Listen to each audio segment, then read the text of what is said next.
Hello everyone, this is Gascoigne, and today I'm going to be showing you a strategy guide for the Watchdog of the Old Lords. This strategy is for the Watchdog that you fight in the Cursed Thumerian Defilement, but it also works in the fight in the Thumerian Labyrinth. Now, just taking a quick look at his stats, you can tell that using Bolt Paper or Empty Phantasm Shell is gonna do some extra damage, so you should be using those. Now, the Watchdog of the Old Lords is weak against serrated weapons, which are the non-transformed mode of the Saw Cleaver, both modes of the Saw Spear, and the transformed mode of the Threaded Cane. All these weapons do 20% extra damage on the boss, but my suggestion for this strategy is either the Saw Cleaver or the Saw Spear depending on your build, and because it is definitely faster than the transform mode of the Threaded Cane. And yes, let us begin with the strategy. The first phase is what I like to call the preparation phase. In this phase he will do 2 swipes, and to make things easier, this is swipe number 1 and this is swipe number 2. Your main focus is gonna be his back right leg and his front left leg. When he does swipe number 1, you wanna quick step towards his back right leg, and when he wants to do swipe number 2, quick step towards it again, and then as fast as you can, remove your lock and aim your camera to the leg and get 2 or 3 hits on it. If he does swipe number 2 alone, quick step towards his front left leg and hit it a couple of times. This leg is more important than the other one, as it is what we are preparing for in the second phase.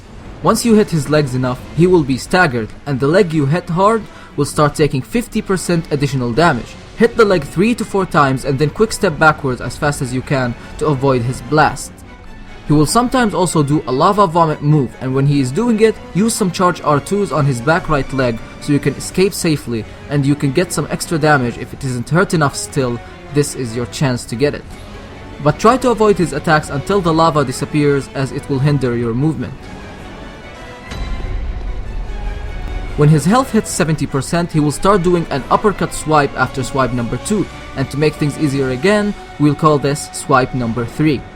This swipe is what will make the fight easier.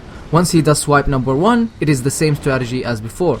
But if he does swipe number 2, quick step towards him like before, but now you want to quick step again to avoid swipe number 3, and then press your attack button to do a quick step attack without removing your lock on.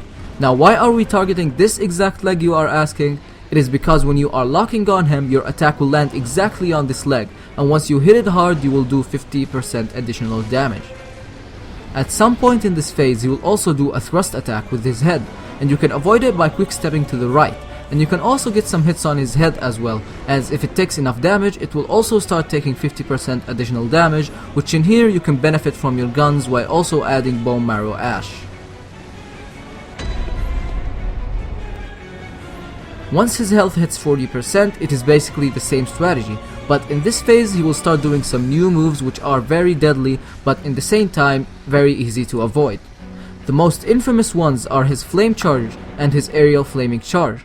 Once you see him preparing to do these, what you want to do is just keep walking to the left, and then the exact time he launches himself, quick step to the left, and I repeat again, left not right. We do this because in his aerial flaming charge, once he lands, his head hits to the right side, and if you quick step to the right, you might avoid the aerial charge, yes, but your iframes will end and his head will actually hit you and probably one-shot you. The next one is the double flame wave swipe. This one is really easy to avoid, as when he does the first swipe, you want to quick step twice to the left and just keep walking to the left, as you will be already out of the second swipe's range. The next one is the AoE explosion.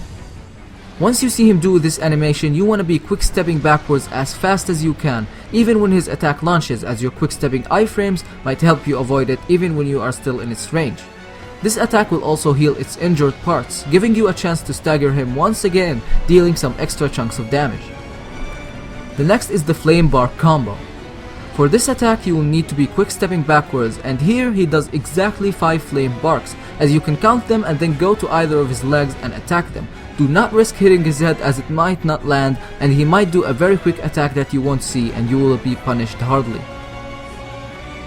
Now that we are done with the strategy, it is time to vote for the next boss I will cover. You can choose from Amygdala, fought in the Cursed Thumerian Defilement, or the Bloodletting Beast in the Thumerian Eye Hill, or the Abhorrent Beast from Lower Loran. You can vote by writing the boss's name in the comments, and I will see the most voted and cover it next time. So I hope you all found this strategy useful, and if you did, give this video a thumbs up and share it with your friends, and I guess I will see you later.